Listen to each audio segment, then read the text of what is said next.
Hey all, this is John. I guess we're going to call this Metal Tech Time with John.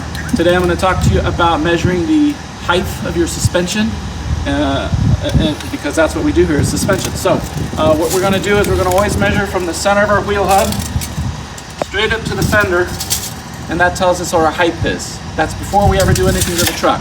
I suggest getting an index card, drawing a square on it, front left, front right, rear left, rear right, because all four corners might be different. Write down your numbers before you lift your truck. And then after you lift your truck, you're going to do the same measurement, see what it is. That tells you what your suspension is. We do not measure from the ground, because as we change our tires, that changes. So you want to measure your suspension lift. Once you get your suspension above your frame, if you need more clearance on the trail, then you'll go to larger tire size. But suspension lift, here to here, center of the hub to the fender. I hope that helps you.